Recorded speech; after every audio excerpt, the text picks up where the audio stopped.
Temperatures in the deep Yukon drop rapidly enough to freeze the breath inside human lungs. Surviving it requires preparation, heavy tools, and fire. Arvin Keller had none of those. When his bush plane plummeted into the frozen pines, all he carried was a 3-inch folding pocket knife. Arvin Keller was a senior actuary from Chicago. He was a man built for climate-controlled boardrooms, complex spreadsheets, and predictable, calculated outcomes. His presence in a 60-year-old Cessna 185 Skywagon, vibrating violently as it flew over the jagged, unforgiving expanse of the Tombstone Territorial Park, was a severe departure from his routine. He had been contracted to evaluate the viability of a remote, defunct mining claim for a wealthy client, Richard Abernathy, a man who stubbornly insisted on independent, on-site appraisals before signing multi-million-dollar acquisition contracts. Arvin's pilot, a weathered and gruff local named Glenn Harrison, had assured him over stale coffee that morning that the November skies would clear enough for the quick out-and-back trip from Dawson City. Glenn was horribly wrong. It started not with an explosion, but with a subtle, sickening sputter. It was a hesitation in the steady, deafening drone of the propeller that made Arvin look up from his clipboard, his stomach suddenly weightless. Within seconds, the sputtering escalated into a violent, metallic grinding that shook the rivets of the cabin. Smoke, thick, oily, and reeking of burning rubber, poured from the cowling, instantly obscuring the windshield. Glenn shouted something unintelligible into the radio headset, wrestling with the yoke, his knuckles entirely drained of blood. The terrain below, a seemingly infinite, unbroken carpet of jagged, snow-laden spruce trees, rushed up to meet them with terrifying, impossible speed. The impact was a chaotic symphony of destruction. Aluminum tore like wet paper. Plexiglass shattered into a million diamond-like shards, and the ancient, unyielding pine trunks acted like massive baseball bats against the fragile fuselage. When Arvin finally regained consciousness, the silence was absolute, heavy, and deeply oppressive. It was the kind of absolute stillness that only exists in places completely devoid of human civilization. He was hanging upside down, suspended by his tight safety harness. The sharp, chemical smell of aviation fuel was thick in the freezing air, masking the metallic scent of his own blood dripping from a deep laceration on his forehead.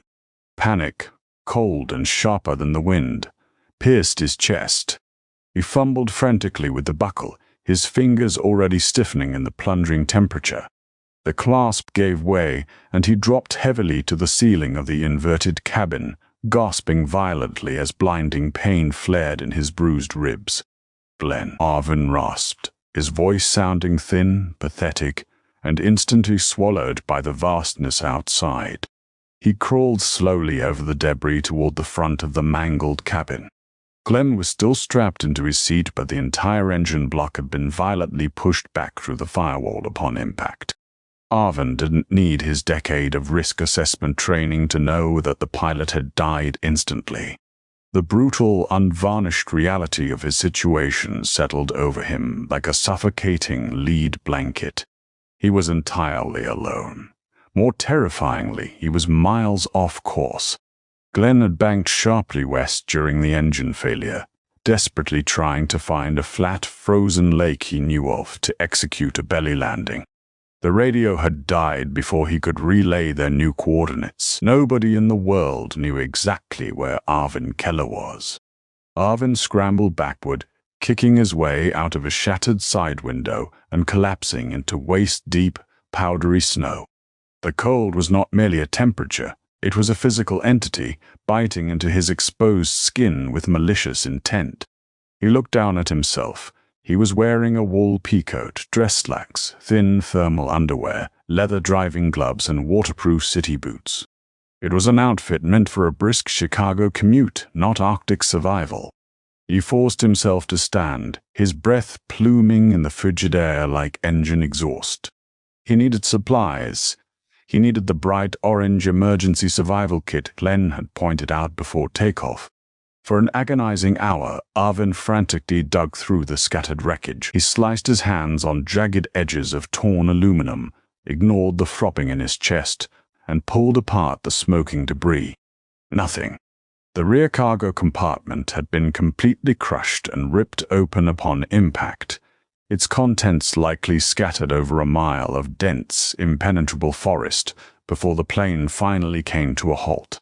He patted his pockets, his heart hammering a frantic rhythm against his ribs. Wallet, cell phone showing 0 bars and sporting a completely shattered screen. Car keys for a rental sedan waiting back in Dawson City.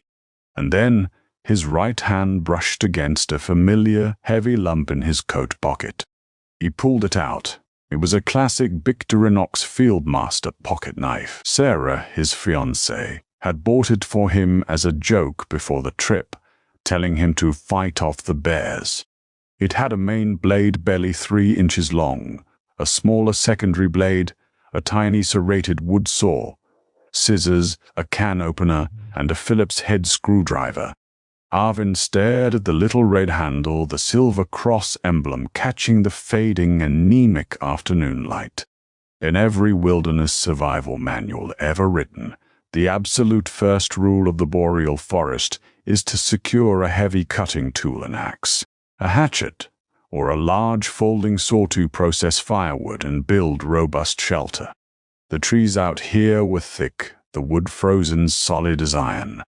A pocket knife was a tool for opening cardboard boxes or cutting an apple, not for taming the brutal Yukon wilderness. "No axe," Arvin whispered to the encroaching shadows, his voice trembling. "No saw, just this." He snapped open the small serrated wood saw attachment. It was scarcely longer than his index finger. The temperature was already dropping well below 0 degrees Fahrenheit.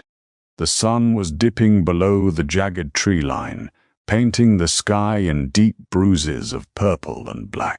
If he didn't secure a shelter and a fire before full dark, the freezing air would slow his heart to a complete stop before morning. Survival experts often speak of the rule of 3s. A human can survive 3 weeks without food, 3 days without water, and 3 hours without shelter in extreme environments. Arvin knew he had roughly 45 minutes of usable daylight left. The snow surrounding the crash site was too loose and powdery to pack into a snow cave, and he lacked a shovel to move it efficiently regardless. He had to build a lean-to, and he had to do it using only what his small 3-inch knife could conquer. He trudged through the drifts until he found a massive, uprooted spruce that had fallen at a natural, shallow angle, creating a small triangular cavity underneath its massive trunk. This would serve as the main spine of his shelter. Now he needed ribs and insulation. He waded through the deep snow to a cluster of younger, flexible spruce trees. He snapped open the main blade of his pocket knife. It was factory sharp, but against the frozen, resin-hardened wood of the Yukon, it felt entirely inadequate. He began scoring the base of a thumb-thick branch, cutting a deep ring around it, then using his body weight to bend it until the fibers violently snapped. The process was excruciatingly, dangerously slow. His expensive leather gloves offered almost zero protection against the harsh friction. Within 20 minutes, severe blisters formed on his palms and immediately tore open, the raw skin stinging terribly against the freezing air. He switched to the tiny saw blade. It bit into the wood better, but its incredibly short length meant he had to use rapid, frantic strokes that quickly exhausted his shoulder and arm. Branch by painful branch, he dragged the pine boughs back to the fallen tree, layering them thickly against the trunk to block the biting, relentless north wind. The sun vanished entirely. The temperature plummeted like a stone thrown into a well. Arvin's teeth began to chatter violently, an uncontrollable physiological response as his core temperature dropped dangerously low. The darkness in the deep Yukon winter is absolute. It swallowed the forest whole, leaving Arvin blind and shivering violently in his rudimentary drafty shelter. He huddled on a thin bed of pine needles he had painstakingly scraped together in the dark, his knees pulled tightly to his chest to conserve heat. The terrifying silence of the wilderness was broken only by the sharp, deafening cracks of trees, freezing and expanding in the night, sounding exactly like rifle shots echoing through the valley. He survived that first night purely on adrenaline, the fear of death, and the minor residual heat trapped by the thick pine boughs. But when morning finally broke, a pale, gray, anemic light filtering through the dense canopy, Arvin knew with chilling certainty that he would not survive a second night without a fire. His hands were severely swollen, stiff like claws and covered in dried, dark blood. He was severely dehydrated, his throat feeling like cracked sandpaper. He emerged from his lean-to, the morning cold instantly biting through his wool coat and into his bones. He desperately needed dry tinder and a spark. The pocket knife had no built-in fire start.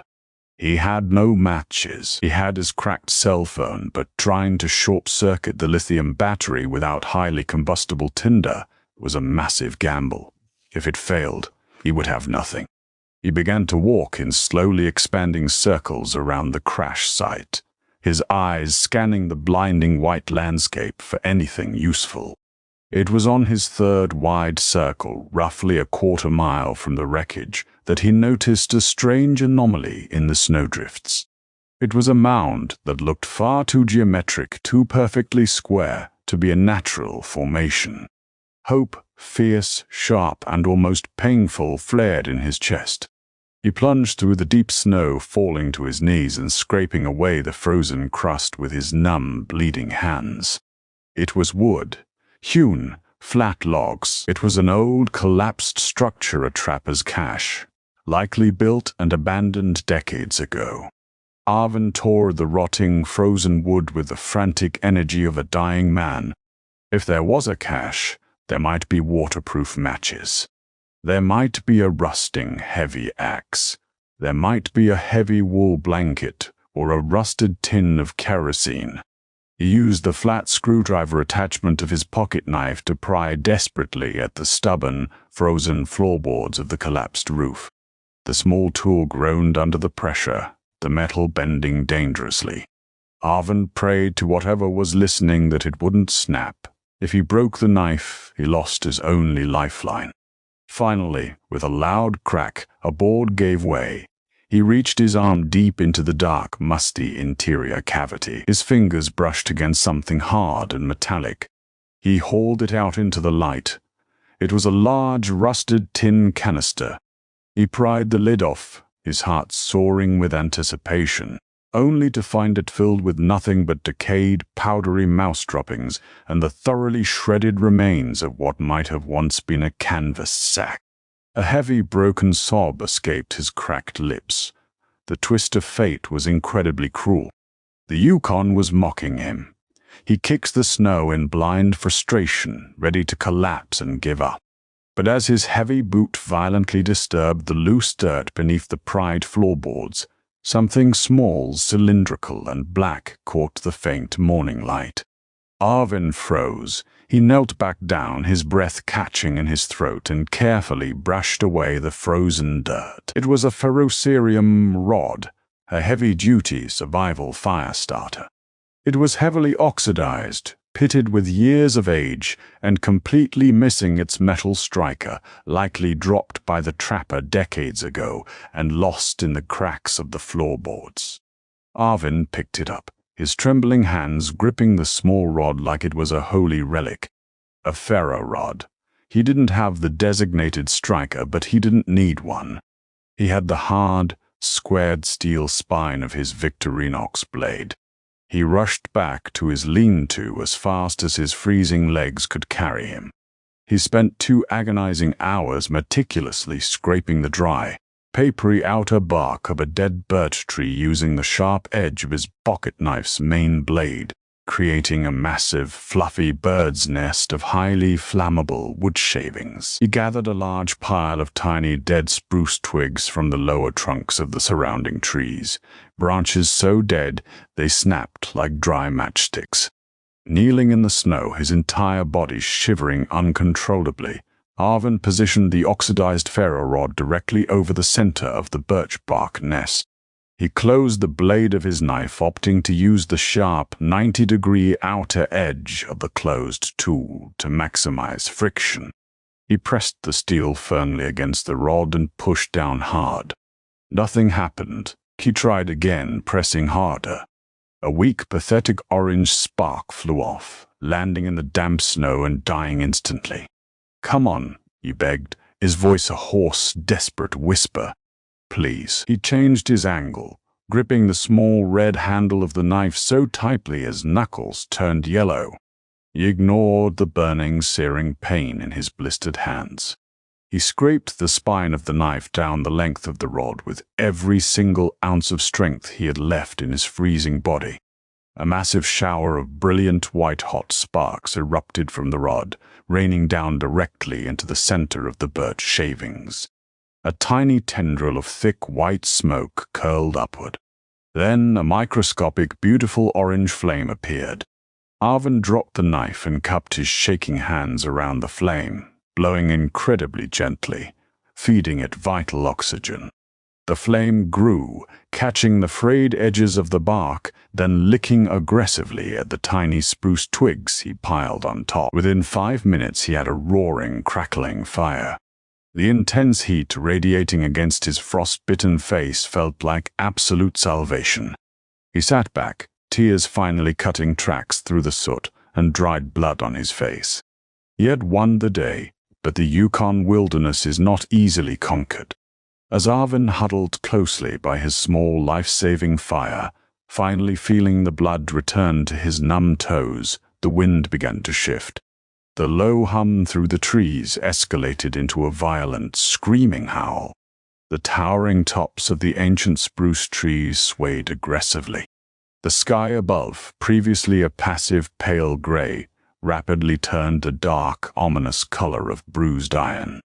A massive winter blizzard was rolling over the mountains, and Arvin Keller, armed with nothing but a 3-inch pocket knife and a small pile of dead wood, was sitting directly in its destructive path.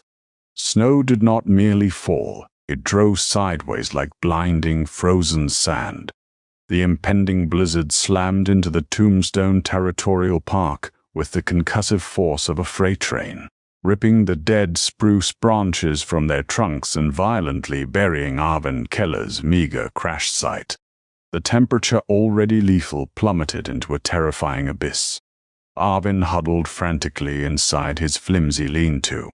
His life-saving fire, which had been roaring just 20 minutes prior, was now violently whipping and sputtering under the relentless assault of the wind. The howling gale found every tiny gap in his pine-bough walls, dragging the heat away into the dark. If the wind snuffed the embers entirely, he would be a frozen corpse before midnight. He needed a windbreak, and he needed it immediately. Crawling on his hands and knees, dragging his severely frostbitten legs, Arvin ventured 5 yards out into the blinding whiteout toward the twisted wreckage of the Cessna. The aluminum fuselage was groaning under the wind load. He located a torn section of the cabin door, roughly the size of a riot shield. It was wedged tightly beneath the crushed landing gear. Prying it loose with bare hands was impossible. Arvin pulled out the Victorinox Fieldmaster with completely numb, bleeding fingers. He snapped open the flathead screwdriver attachment. Slipping the steel beneath the jammed aluminum edge, he used a nearby rock as a fulcrum, throwing his entire body weight against the tiny red handle. The metal of the knife groaned a sickening, high-pitched creak that made Arvin's stomach drop. If the central pin snapped, the tool would fall to pieces. But the jammed door gave way with a sharp crack, freeing the aluminum sheet. Dragging the metal back to his shelter, Arvin wedged it upright into the deep snow directly in front of his fire pit. It instantly blocked the vicious north wind and, miraculously, acted as a parabolic reflector, bouncing the precious thermal radiation directly back onto his shivering body. He fed his last few dry twigs into the flames. Then, over the deafening roar of the blizzard, he heard it. It was not the wind. It was a low, guttural vibration that resonated deep within Arvin's chest. It was the sound of a predator. He strained his eyes against the swirling snow. 10 yards away, just at the very edge of the fire's flickering orange halo, 2 pale yellow eyes reflected the flames. It was a solitary timber wolf. It was massive, easily 140 pounds, but distinctly gaunt, its heavy winter coat matted and hanging loosely over protruding ribs. It was an outcast, starving and driven mad by the harsh winter. It had smelled the aviation fuel, but more importantly, it had smelled the fresh metallic scent of Arvin's blood from the head wound in his severely blistered hands. Panic, sharp and blinding, washed over Arvin. He was a Chicago actuary sitting in the snow with a 3-inch folding blade. He was prey. The wolf took a cautious step forward, its lips curling back to reveal long, yellowed canines. It let out a short, aggressive bark, testing Arvin's defenses. "Get back," Arvin screamed, his voice cracking violently in the freezing air. He grabbed the thickest, longest burning branch from his fire, a smoldering piece of pine barely 2 feet long. He held it out like a crude sword, his right hand gripping the open pocket knife in a white-knuckled death grip. The 3-inch blade looked utterly pathetic compared to the apex predator stalking him. The wolf lunged. It didn't leap for his throat. It snapped viciously at Arvin's extended boot, testing his reaction. Arvin thrust the burning brand aggressively forward, catching the wolf squarely on its snap. The pungent smell of singed fur instantly filled the air. The animal yelped, retreating 3 yards, but it did not flee. Instead, it began to pace in a slow, agonizingly deliberate semicircle around the front of the lean-to, calculating its next angle of attack. The blizzard raged around them, locking man and beast in a desperate primal standoff. For the next 8 hours, Arvin fought a psychological war. Every time his exhausted eyes threatened to close, every time his chin dipped toward his chest, the wolf would edge closer, its heavy paws completely silent on the fresh snow. Arvin was forced to meticulously whittle the ends of green, unburnable branches with his knife, just to have something to throw at the predator, to keep it at bay. By the time the anemic gray dawn finally began to break, his small fire was reduced to a pathetic pile of gray ash, and his body was entirely drained of glycogen. The wolf, realizing the human was not going to succumb easily and wary of the emerging daylight, finally turned and vanished like a ghost into the whiteout. Arvin collapsed back onto his pine needles, utterly broken. He had survived a blizzard, and he had survived the wolf. But as the 3rd day began, the reality of his situation crystallized with terrifying clarity. The crash site was a tomb. No rescue plane could have spotted him through that storm. He had no food, no fuel, and his shelter was buried. If he stayed, he would die. He had to walk. The storm broke entirely by noon on the 4th day, leaving behind a pristine, deadly silence.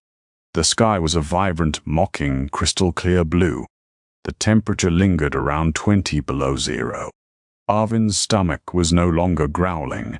It felt like a hardened knot of lead, twisting violently as his body began to cannibalize its own muscle tissue for energy. He thought of his client, Richard Abernathy.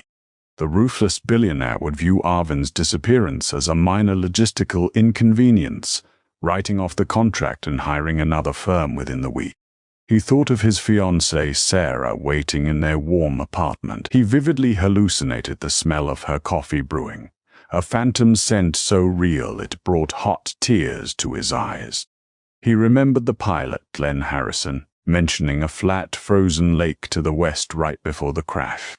A lake meant open space. Open space meant visibility for a rescue chopper. But walking through 4 feet of fresh, powdery snow was a physical impossibility. He would exhaust himself and freeze within a single mile. He needed snowshoes. Arvin limped to a cluster of young willows protruding from the snowdrift. His hands were virtually useless, thick with frostbite and wrapped in strips of torn fabric from his ruined dress slacks. He pulled out the Victorinox. The tiny saw attachment which had saved his life on the first night was heavily dulled. He forced himself to work. He cut 2 long, flexible willow branches, using his body heat to carefully bend them into teardrop shapes. He used the knife to sever the heavy leather laces from his dress boots, binding the ends of the branches tightly together. He then stripped the remaining wires from the Cessna's shattered radio console, weaving a crude lattice across the wooden frames. It took him 5 agonizing hours to construct the rudimentary snowshoes. When he finally strapped them to his frozen boots using the last of the wire, he stood up. They held. They distributed his weight just enough to keep him from sinking past his knees. Arvin began to walk west. The journey was a blur of immense suffering. Time lost its meaning. He marched through the endless, towering pines, the silence so profound it rang in his ears. By the 5th day, the hallucinations returned with a terrifying intensity.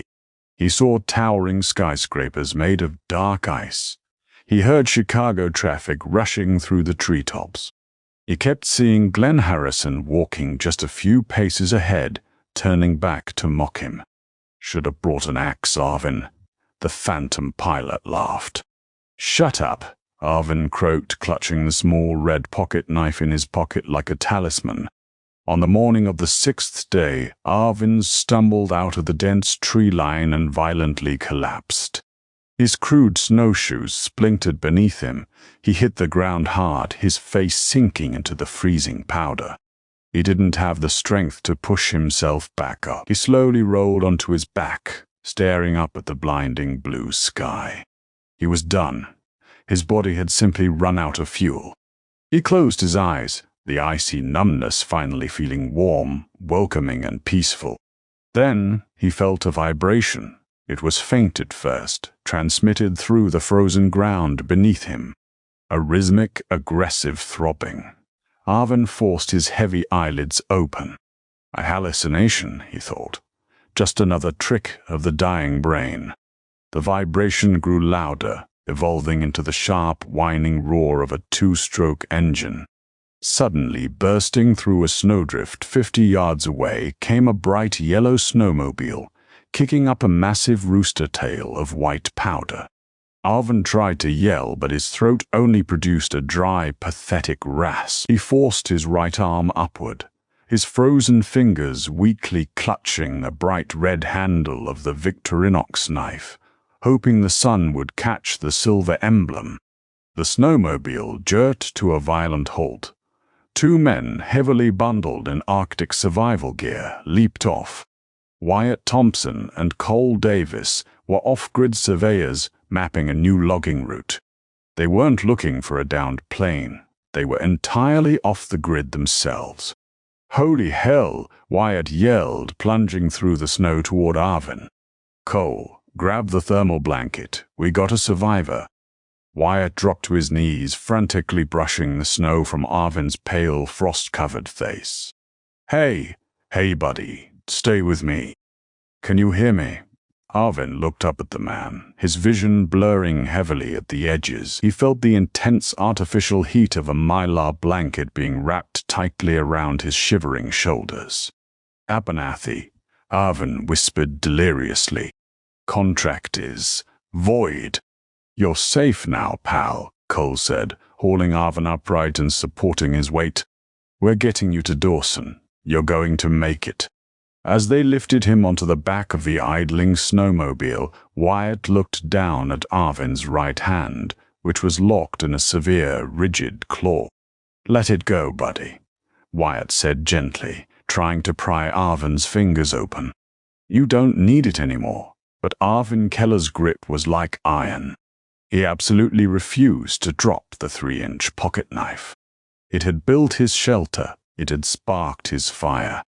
It had fought off a wolf and built his passage out of the deep. It was the only reason he was still breathing, as the snowmobile roared to life and sped across the flat expanse of the frozen lake towards civilization.